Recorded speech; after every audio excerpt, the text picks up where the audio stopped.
Greetings, traveller. I see the road has been long, and the night has laid itself on your shoulders like a heavy cloak. Sit closer to the fire, make yourself comfortable. Let the warmth of the hearthstone be your ally. Let the flames whisper slowly, like an old friend who knows when silence is the gentlest answer. Close your eyes if it helps. Breathe evenly, deeply, and I shall tell you a story, not rushed, but steady as the river flows beneath eyes. A story of the road, of fire, and of a dream that sometimes feels more real than waking. I have been walking so long that it feels as if the step itself was born before me. Snow sighs beneath my boots, not sharply, but as a soft, patient song, each note stretched beyond its measure, as if the night itself wished me to hear it fully. The air is crisp, cool, yet kind, like water drawn from a well at dawn. I breathe steadily, and every exhale drifts into darkness, surrendering its place to the next. The forest stands on either side, like an ancient host that has forgotten the need for battle. Pines carry white crowns of frozen light upon their shoulders. They do not chill the eye, but instead warm it with their obedience to moonlight. Sometimes a garland of frost slides from a branch, descending lazily as though eternity had time to spare. I walk with it in silence, step for step, until it disappears into powder. The path beneath me is no straight thread, but a quiet braid. It circles stone outcrops as a stream circles a rock. It climbs gentle ridges where the wind grows more talkative. It sinks into hollows where the air thickens and smells of resin. In such places the world presses close to the skin. I feel the rough strap across my shoulder, hear the faint chime of a buckle, as if a little bell marks my steady peace. At times I imagine another walking ahead, and that I follow his steps like a pupil mimicking a master's brushstroke. Yet where I expect to see footprints, the snow lies unbroken like a fresh page. Then I know, perhaps the one who walks before me is the road itself. She knows where she leads. To question her would be discourtesy, so I do not. I simply walk. The wind carries faint scents, dry herbs hidden beneath bark, far away smoke that belongs not to fire, but to the memory of fire. The metallic tang of stone where the path grazes. The moon tonight walks beside me, not so high as to be a distant queen, nor so low as to be a child. She drifts at the level of my breath, and I feel that if I reached, my fingers would turn silver. I do not reach. It pleases me to know that some distances may remain untouched. The trail leads to a narrow bridge. Two logs lacquered with ice, thin rails scarred by knots like old wounds. Beneath lies not a river, but a fold of earth quilted by snow. I pause, letting the night speak to itself, and hear silence stir. Somewhere far off an owl calls twice, and all is even again. I cross with care, not out of fear, but so as not to offend the balance that grants itself freely to those who move gently. Beyond, the snow lies deeper, and each step leaves a mark less like a scar and more like a bow. I was here, but if you wish, forget me. The farther I go, the more the world repeats itself, as though testing my attention. Here is the familiar route, arched like a crooked finger pointing the way. Here the stone with a fissure resembling a palm's line. Surely I have seen it before, yet I let it pass. In night, circles are the natural shape of roads. In open clearings the wind widens, but never grows harsh. It strokes the snow as a hand strokes fur, leaving subtle grooves where pale light gathers. Moonlight pools in them, faint, unassuming, and I tread those luminous streams as if they were paths across an unseen sea. With each step I feel balance settling, thought into breath, breath into step, step into time. Somewhere deep in the forest a twig cracks, not loud, but like the world. I lay my hand upon the door. The wood is warm, patterned not by carvings but by knots, shaped into an accidental sign. I breathe deep and calm. The latch yields, and the door does not open inward nor outward, but into a state where wind leaves the cloak behind, and fire accepts speech. The air inside is thick, like warm milk poured slow. The hearth speaks with the stones, soft pops and long sighs. A conversation older than memory. Its sound gathers the scattered thoughts from the road and places them neatly upon the shelves, beside dried herbs that hang from the rafters. Scents mingle, pine resin, bread darkened by smoke, beer with a note of honey, the damp wool of travellers' cloaks. Altogether they form a single fragrance. One word only: home. The tables are heavy, built to last longer than any man's quarrels. At one, two wanderers converse without words, gestures, a raised brow, the way they grip their mugs, the right hand bold, the left cautious. At another, three old men play with stones, yielding victories with the easy grace of those long past proving themselves. Near the fire sits a bard. He does not sing, he only plucks the strings of his lute, each note a soft question to the world.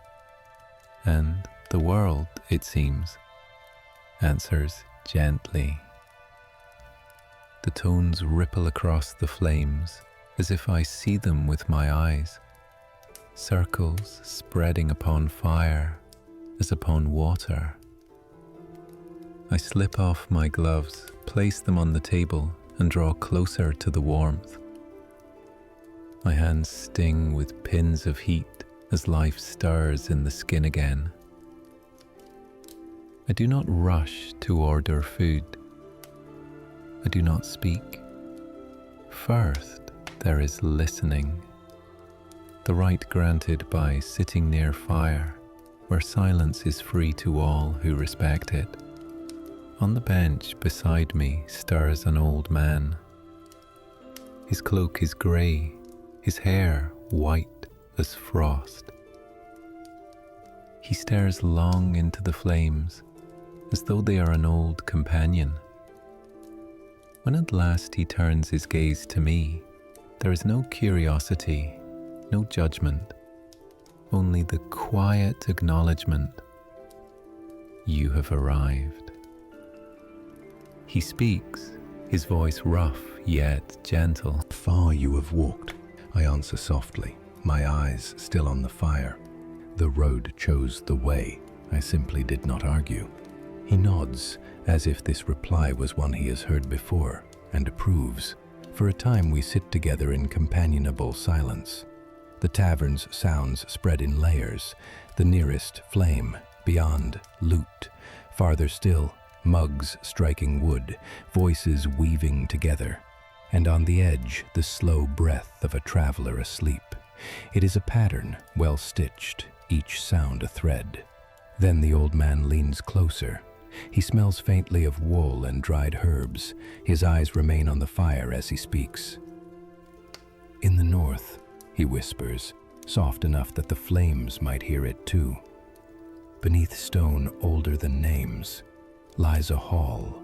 In that hall, the rock remembers more than men, and there rests something that was never meant to outlive time. Yet it has. I do not ask questions. Questions might break the fragile bridge his words are laying across silence. Better to walk it carefully. Few who entered returned, he continues. Those who did spoke little. Perhaps because some things are easier kept than shared, or perhaps because they carried silence with them, and silence asked not to be disturbed. A faint smile touches his lips, no mockery, only weariness softened into wisdom. If the road leads you, he says, it may lead you there as well. Do not hurry. What waits for you has no use for haste. He falls silent as naturally as he began. I weigh his words inside, like trying on a pair of gloves. Do they fit? Are they warm? They seem to be both. I order bread, cheese, a mug of ale. I eat with slow care, as if sharing the food with the peace of night that came in with me. The bread is warm, the cheese sharp, the ale sweet but not cloying. With each bite, tension slips away, leaving only the surface of sleep, a thin veil that softens the eyes when fire has lived beside you long enough. The lute quiets, yet silence does not grow empty. Instead, it deepens, as a cup deepens when filled further. The old man pushes a cushion nearer without looking at me, a gesture that needs no words. I nod in thanks, and that is enough. I do not remember closing my eyes. Perhaps I never closed them. Perhaps the fire merely softened into another light, and the shadows into warmer shapes. Somewhere, on the edge of hearing, every sound becomes breath. And then the world shifts its weight. Warmth cools but does not depart. It only moves to lie at my feet like a loyal hound. The sound of the fire stretches into a long corridor, torches flaring to life along its stone walls. I rise, not hurriedly, but with the care of one who has finished a chapter of a book. My hand finds a torch, my other. The path slopes downward, steady as time itself. Runes glimmer faintly on the stone, present not to demand, but simply to exist, like the date pressed into a coin. I trace one with my fingers, and warmth answers from beneath the skin, as though it recognizes me. The air thickens into a hall of pillars, their crowns lost in shadow. The silence is dense yet gentle, pressing into the lungs as though it wished to join my breath. A sound, the groan of stone shifting, slow, inevitable. Sarcophagi line the hall, and I realize I have been walking toward them all along. Their lids move, steady as glaciers. From within, guardians rise, not swiftly, but in the pace of ritual. Their eyes glow, not to burn, but to see through. I set my hand upon my sword. The blade slides free, not with a ring, but with a whisper, as though it knew it must not disturb the hall. The first motion is no strike. It is a step in a dance. Steel touches steel, not harsh, but measured. Each clash a chord upon the lute. We move together, I and they, in a rhythm older than battle. When the last guardian sinks again into its stone cradle, the hall grows lighter, though no new torch burns. Perhaps it is within me that space has opened. I walk on. Ahead, the corridor yields to another chamber. At its center, roots clasp a pedestal, as though the earth itself tried to bind what it held. Upon it lies an amulet, small silver, a stone within it breathing pale fire. I reach. The metal is cold yet alive. A voice speaks, not to my ears, but within my chest. You have come. Then time moves once more. The words are neither command nor warning, they simply are. I close my eyes to hold them. When I open them, I sit again by the hearth. The lute hums. The dawn has begun to soften. The tavern's warmth loosens into a soft border around me. I sit with my palms open to the hearth, eyes half closed, and let the crackle become a corridor. Flame thins to breath. Breath grows into wind along old stone. I descend again, stone steps worn smooth by feet that never needed names. Runes whisper along the walls, not to alarm, but to remember. They do not brighten, they simply stay, which is sometimes brighter than light. A thin draft carries music I do not hear so much as feel. Slow as a tide turning within sleep, the passage opens, and I enter a chamber shaped like a quiet bell. In its middle stands a stone door cinched with iron bands, each band marked by a symbol. Not a puzzle precisely, more a courtesy. The door wants to know who asks to pass. I rest my hand upon the nearest band. Cool, patient, my skin gathers its silence and offers it forward. A voice answers from no direction at all. Name only what you can keep. I breathe. Breath I can keep while I have it. Quiet can be kept if I tend it. Not victory, that belongs to time. Not glory, that belongs to wind. I speak softly, breath, quiet. The promise to return what isn't mine. The bands relax a measure, not approval exactly, recognition. Another voice follows, faint as frost tracing glass. Lay down only what you can lift again. I unclasp my cloak and fold it upon the floor. Warmth I can reclaim when needed. I keep my blade. It has learned my rhythm. To abandon it would be to discard a word mid-sentence. The door accepts my answer without remark. Iron sighs. Stone yields. The room beyond is spare, a shallow pool of clear water, 3 low pedestals, and upon the far wall a mosaic of night sky in slate and shell. At the centre of the pool, upon a narrow rise, rests a small stone bowl with a lip worn smooth by respectful hands. Water breathes in circles. I kneel and see my face loosened by ripples. When I speak, I mean it for the water as much as for myself. I have not come to take anything that will leave the world smaller. The mosaic gathers what little light there is and returns it as hush.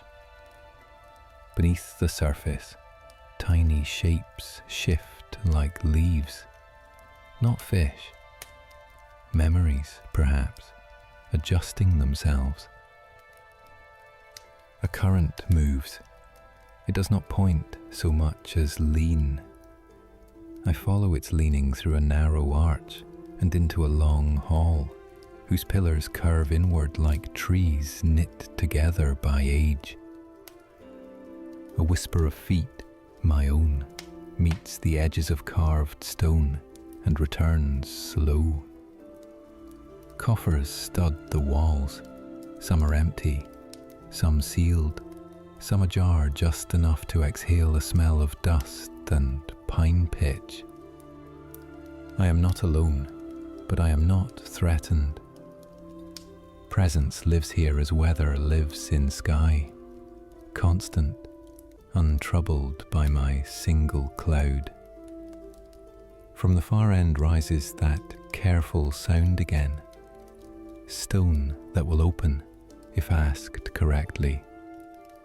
I approach.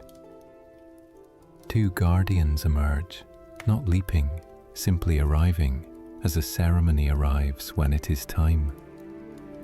Their eyes glow like coals, laid to rest for the night. I bow, not deeply, just steel touches steel in long syllables. Our dance takes the shape of breath. Inhale, exhale, yield, return. There is no victory to declare and no failure to record, only the keeping of a promise that was made by those who built this hall. Guard with dignity, pass with dignity. When they settle back into their alcoves, they have taken nothing from me, and I have taken nothing from them, except the understanding that both of us belong to patience. The corridor bends and spills me into a chamber shaped like a listening ear. On a plinth at its heart sits a modest casket of dark wood bound with pewter. No lock, no trap, only a line of words along the rim, cut shallow so you must lean close to read. Leave the silence as you found it. I do not open the casket. I sit instead, cross-legged upon the cool stone, and let time pass here, the way you let rain pass over a field you tend but do not own. Somewhere above ground, snow changes its mind about falling, and then falls anyway. Somewhere far behind me, a lute tests a single note and lets it go. The longer I sit, the more I feel the quiet thicken into kindness. Not every hall is for taking. Not every journey is for claiming.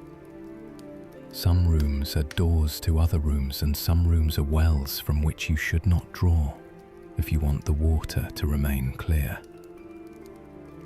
When I rise, I bow again to air, to stone, to those who chose not to be named. Then I step backward 3 paces, so the chamber may forget my shape more easily, and turn away.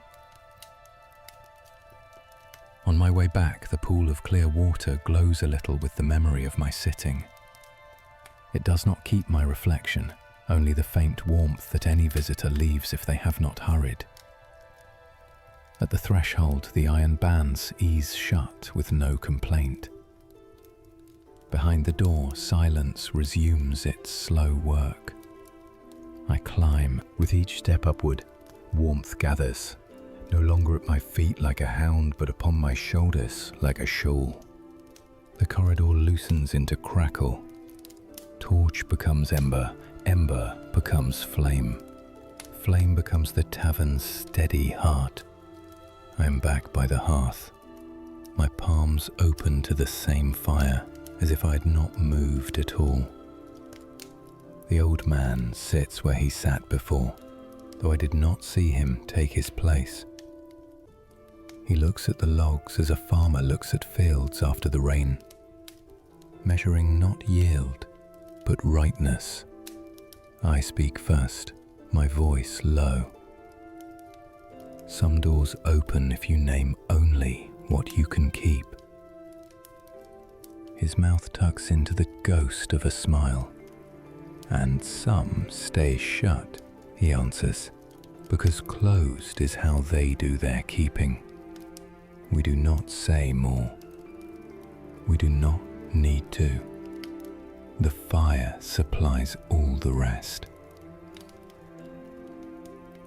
I sleep like stone that remembers it was once water. When I wake, it is still night, but the kind of night that has already decided to forgive morning.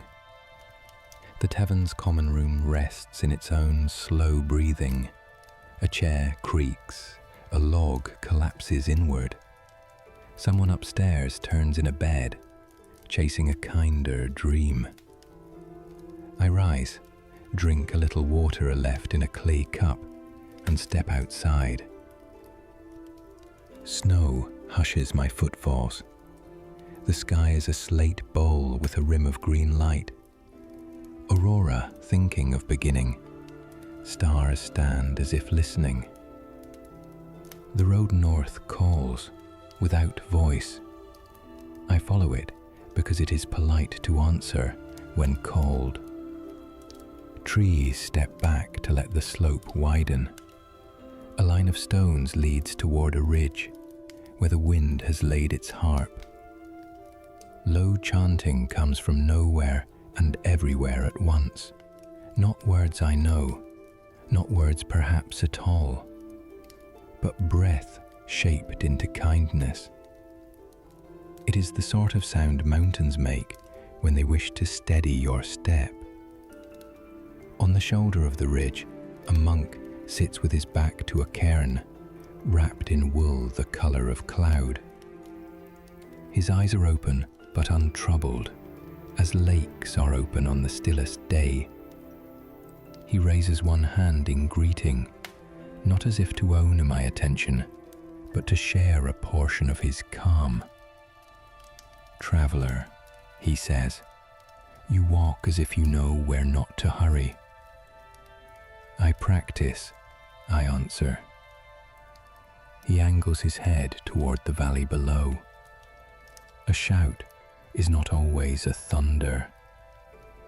He speaks the word shout as if he means any force shaped by breath, voice, vow, refusal.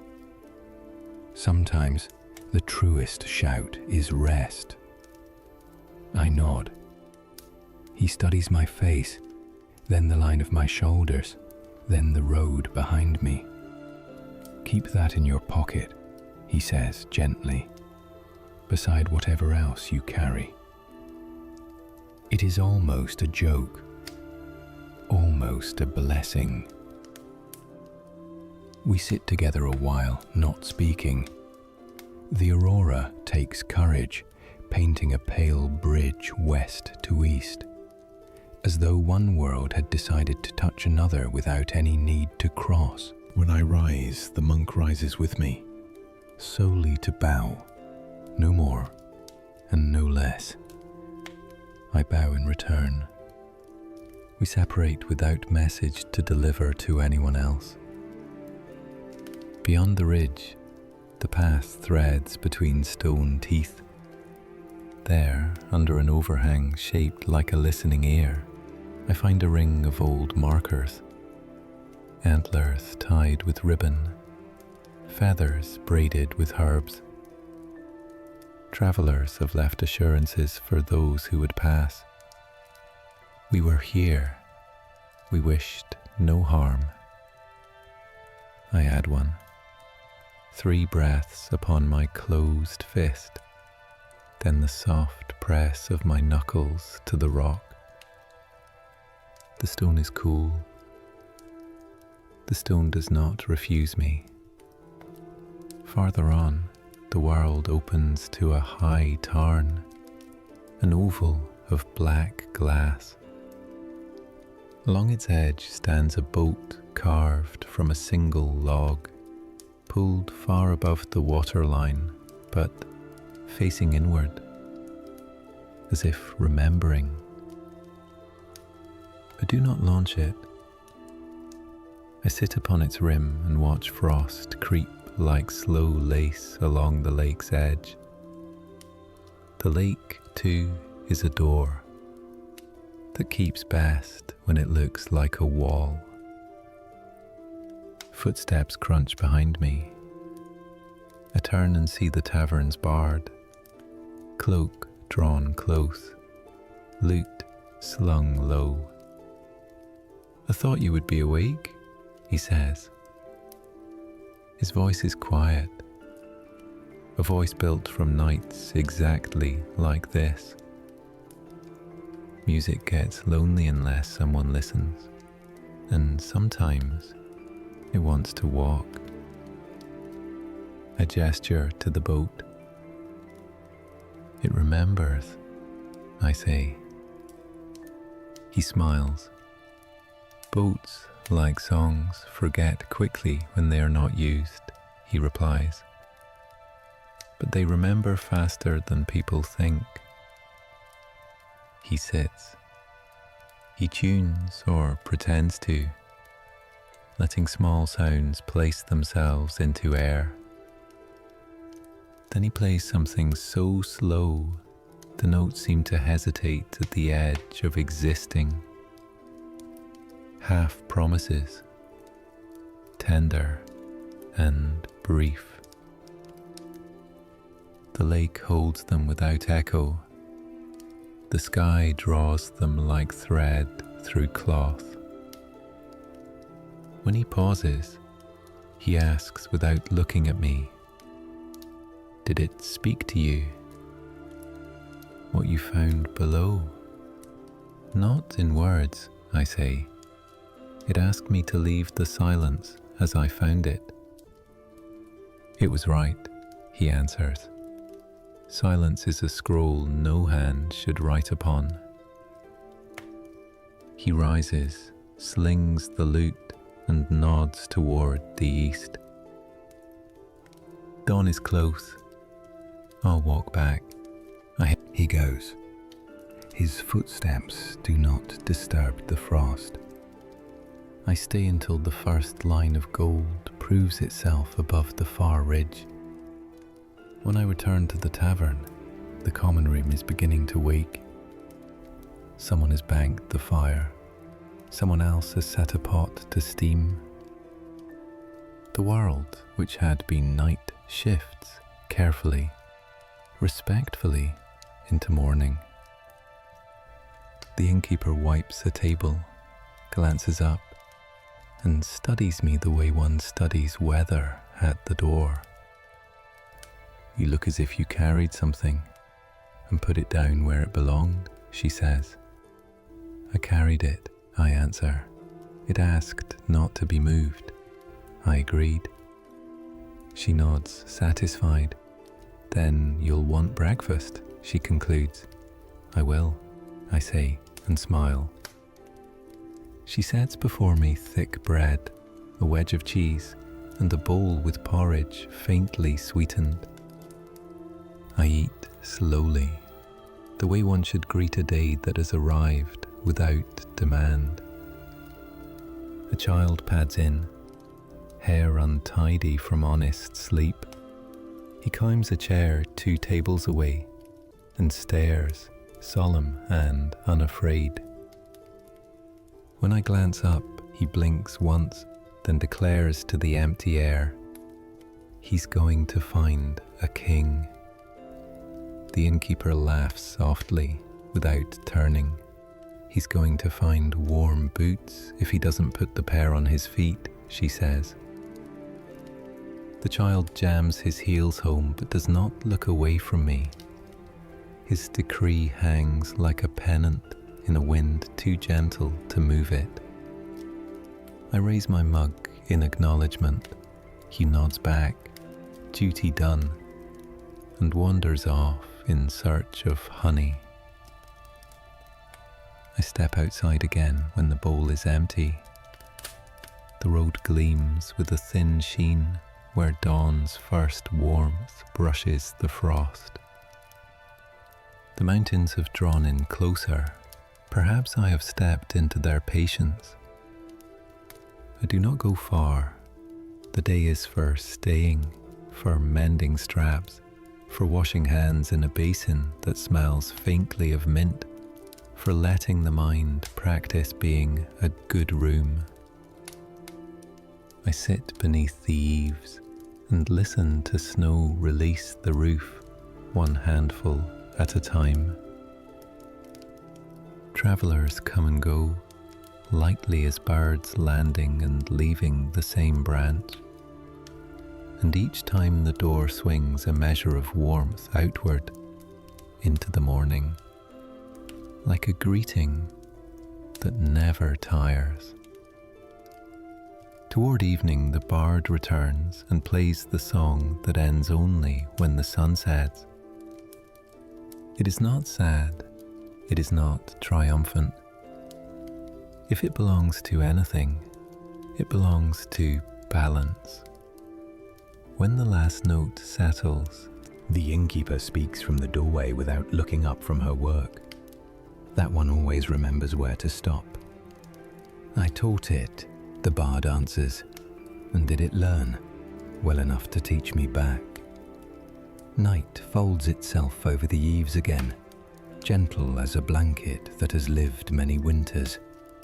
I feel sleep's tide turn once more. Part 5. The return, the quiet decision, and the morning road.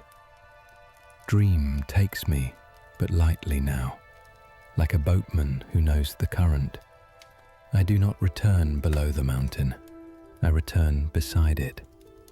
The old man is there by the hearth when my eyes open. He regards the coals the way a mason regards a finished wall, checking for true. I speak first, though it feels like answering.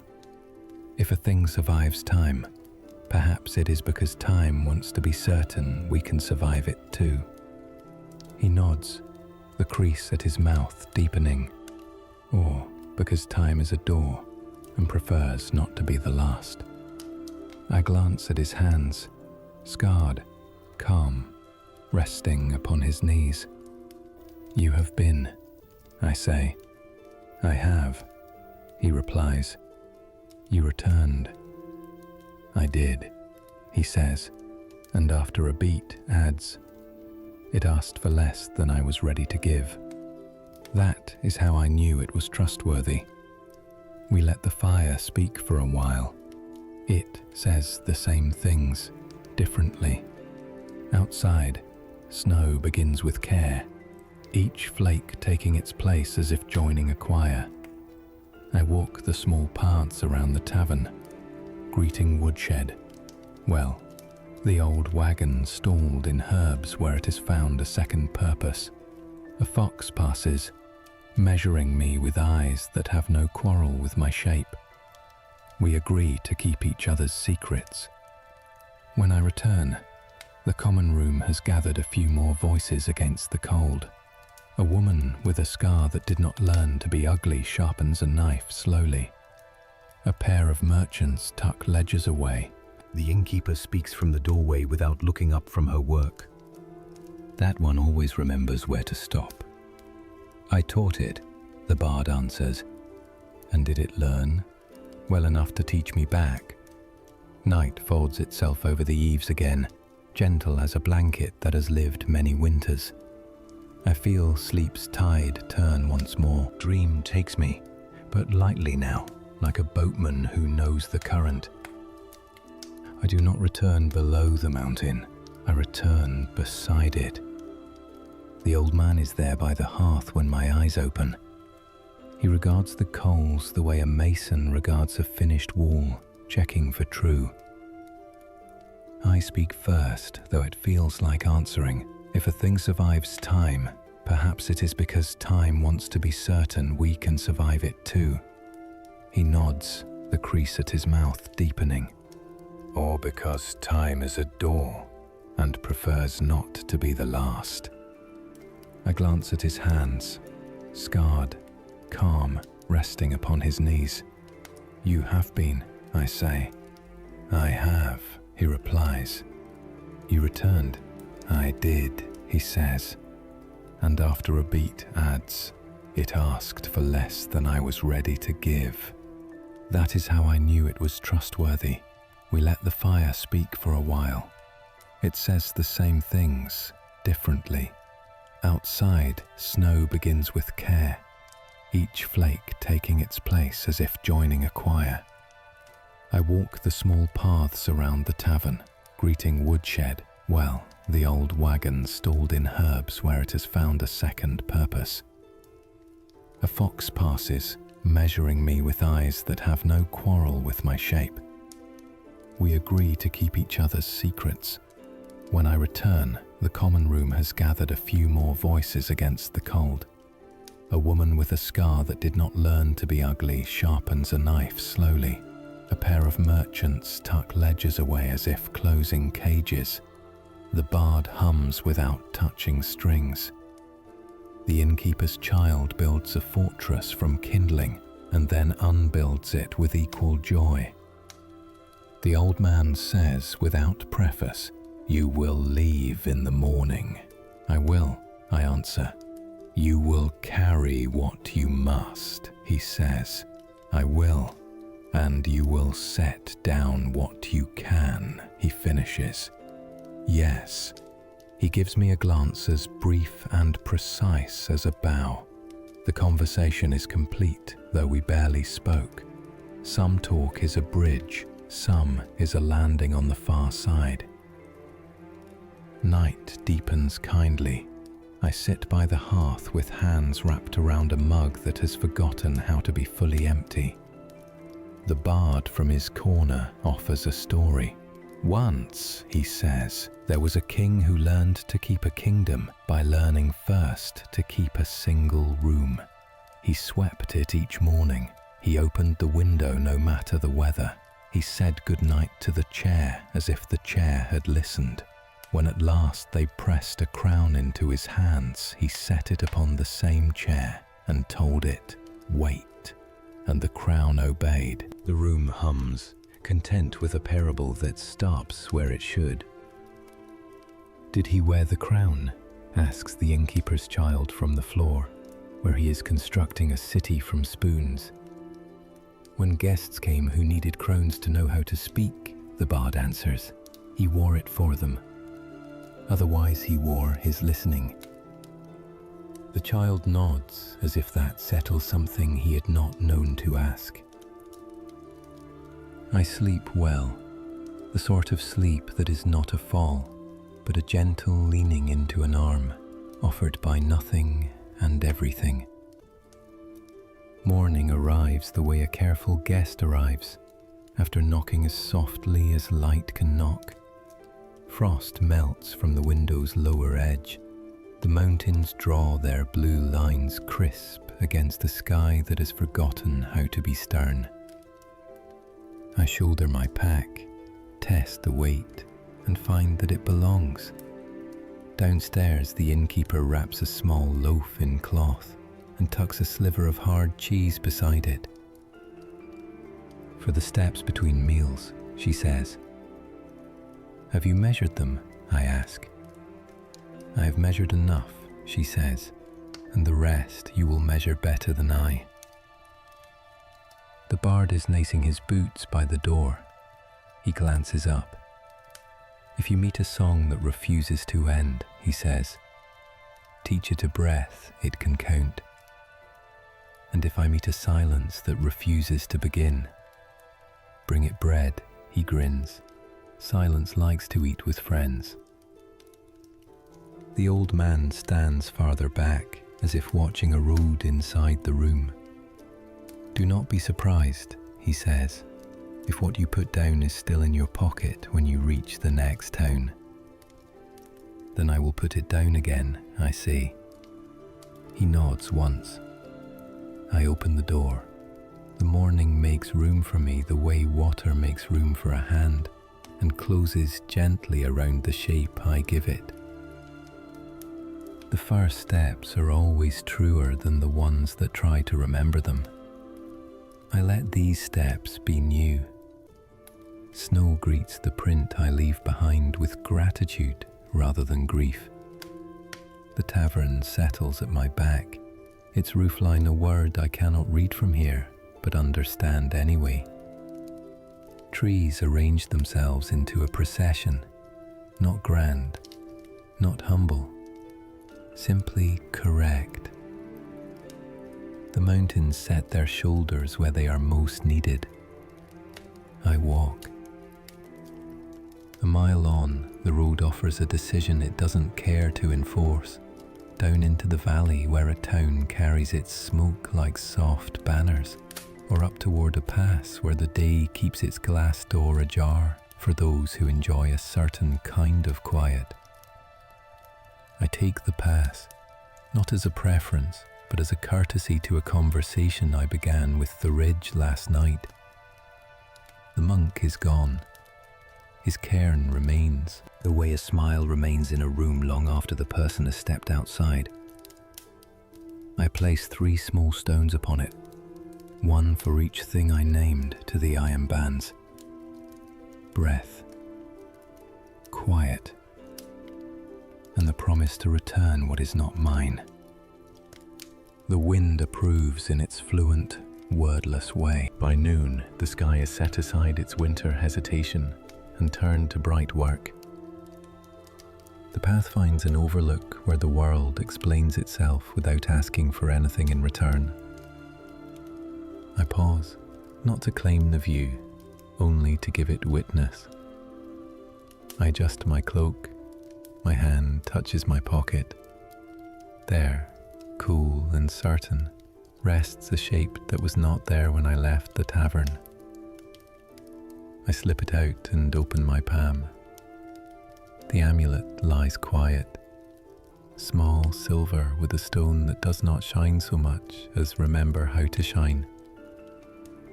Its weight is light and honest. Its presence is not a question and not an answer. It is a continuation. I stand a long time, listening for words that do not come, because they are not needed.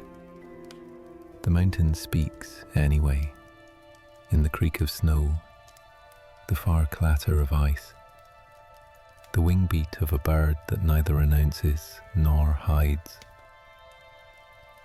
I close my hand around the amulet. It is no colder than the air, but it holds a stillness that fits my palm perfectly, as if both had been carved for each other by the same patient weather. I return it to my pocket. I adjust the strap upon my shoulder. I take the next step, which is always the most faithful one any of us can take. Ahead, the road continues, not because it must, but because it is glad to. And I walk on,